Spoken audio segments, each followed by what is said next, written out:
Dear friends, welcome to education one. मैं assistant professor Anand Prakash आपके अपने यूट्यूब चैनल शिक्षा स्वर्ग में आपका स्वागत करता हूं। विद्यार्थीगण कहते हैं, अंधेरे को हटाने में वक्त बर्बाद मत करिए, बल्कि दिए को जलाने में वक्त लगाइए। दूसरों को नीचा दिखाने में नहीं, बल्कि खुद को ऊंचा उठाने में वक्त लगाइए। समय आपका है, यह कीमती समय का उपयोग कीजिए। आप अपने एग्जाम पे फोकस कीजिए, क्योंकि यह आपके लिए बहुत ही महत्वपूर्ण है। समय बहुत ही कम है, मुश्किल से आपके लिए 3 महीने के आसपास ही बचा है समय अच्छे से पढ़ाई करने के लिए। सो पढ़ाई कीजिए, आगे बढ़िए। आज के इस वीडियो में हम लोग मंदाकिनी वर्णम संस्कृत के एक महत्वपूर्ण पाठ है आपका, जो कि 10वां पाठ है। सो इसके सब्जेक्टिव क्वेश्चन को सोल्व करेंगे, क्योंकि मैंने आपको पीछे के वीडियो में मैंने आपको इसका पूर्ण अर्थ बता दिया है और ऑब्जेक्टिव प्रश्न भी मैंने आपको बता दिया है। यदि आपने नहीं देखा है तो चैनल के प्लेलिस्ट में जाएं और वहां से आप इसे देख सकते हैं। सो इससे पहले यदि आपने मेरे चैनल को लाइक नहीं किया है तो लाइक कर दे, शेयर करें, और नया तो सब्सक्राइब करें और बेल आइकन को दबा दें, ताकि आने वाली वीडियो की नोटिफिकेशन आपको मिल सके। तो चलते हैं आज के क्वेश्चंस की ओर। इस पाठ के आपका वीवीआई सब्जेक्टिव प्रश्न को देखेंगे। तो चलते हैं प्रश्नों की ओर। क्वेश्चन नंबर 1, सत्य का मुंह किस पात्र से ढका है? तो सत्य का मुंह स्वर्णमय पात्र से ढका हुआ है। किससे? स्वर्णमय पात्र से। नेक्स्ट क्वेश्चन नंबर 2, नदियां क्या छोड़कर समुद्र में मिलती है? नदियां नाम और रूप को छोड़कर समुद्र में मिलती है। किसे?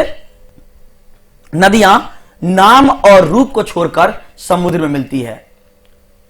नेक्स्ट क्वेश्चन नंबर 3, स्त्रियों की विशेष रक्षा क्यों करनी चाहिए? क्योंकि स्त्रियां घर की लक्ष्मी होती है। यह पूजनीय और महाभाग्यशाली है। यह पुण्यमयी और घर को प्रकाशित करने वाली कही गई है। कौन? स्त्रियां, महिलाएं। अतः स्त्रियां विशेष रूप से रक्षा करने के योग्य होती है। चलते हैं अगले प्रश्नों की ओर। क्वेश्चन नंबर 4, मंदाकिनी का वर्णन करने में राम सीता को किन किन रूपों में संबोधित करते हैं? यह आपका 2016 कंपार्टमेंटल ने पूछ चुका प्रश्न है, यानी वीवीआई प्रश्न है। देखेंगे, परम पावनी गंगा की शोभा से वशीभूत राम सीता को इसकी सुंदरता का निरीक्षण करने के लिए अपने भाव प्रकट करते हैं। किसकी सुंदरता? मंदाकिनी नदी की सुंदरता का। जी हां, कहते हैं, हे सीते, हे प्रिय, हे शोभने आदि संबोधन से वो उन्हें संबोधित करते हैं। नेक्स्ट प्रश्न है आपका क्वेश्चन नंबर 5, मंदाकिनी वर्णम पाठ से हमें क्या शिक्षा मिलती है, क्या संदेश मिलती है? यह 2016 में आपका प्रश्न पूछ लिया गया एनुअल में। तो चलिए इसके उत्तर देखते हैं। मंदाकिनी वर्णम महर्षि वाल्मीकि जी के द्वारा रचित रामायण के अयोध्या कांड के 95वें सर्ग से संकलित है। इस पाठ से हमें यह संदेश मिलता है कि प्रकृति हमारे चित्त को हर लेती है और इससे पर्यावरण भी सुरक्षित रहता है।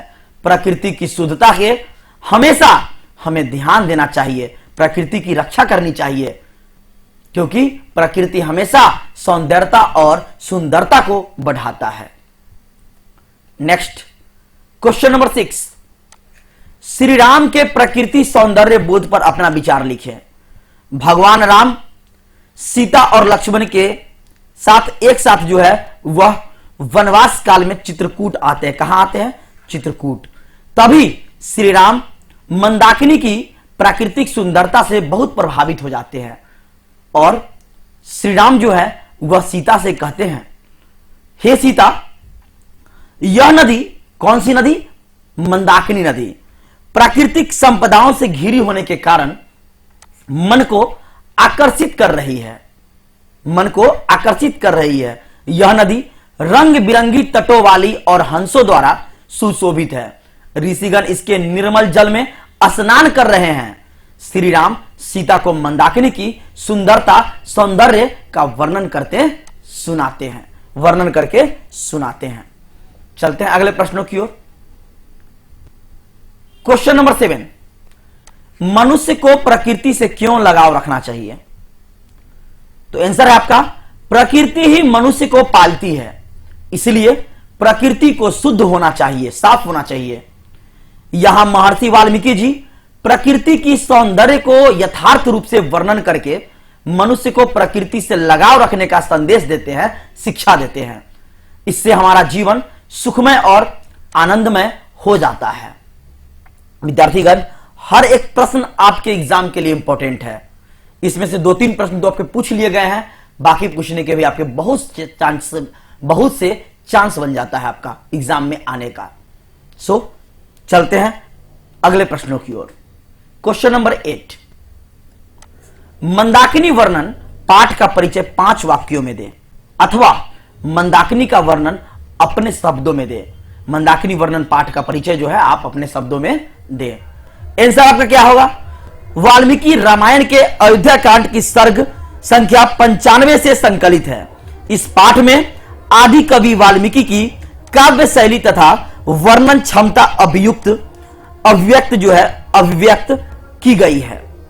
वनवास काल में जब राम, सीता और लक्ष्मण एक साथ चित्रकूट जाते हैं, तब मंदाकिनी की प्रकृति की सुंदरता से प्रभावित हो जाते हैं। राम सीता से कहते हैं कि यह नदी प्राकृतिक संपदाओं से घिरी होने के कारण मन को आकर्षित कर रही है। यह नदी रंग बिरंगी छट वाली और हंसों द्वारा सुशोभित है। ऋषिगण इसके निर्मल जल में स्नान कर रहे हैं। भगवान राम सीता से मंदाकिनी का वर्णन जो है करके सुनाते हैं। सो विद्यार्थीगण, सभी प्रश्न अच्छे से आप देख ले, आसानी से याद हो जाएगा। लेकिन कब? जब आपको यह पाठ का अर्थ अच्छे से समझ में आएगा। तो अर्थ समझने के लिए आपने यदि पीछे का वीडियो नहीं देखा है तो आप जाकर देख ले चैनल के प्लेलिस्ट से। फिर मिलते हैं अगले वीडियो में, तब तक के लिए थैंक यू वेरी मच।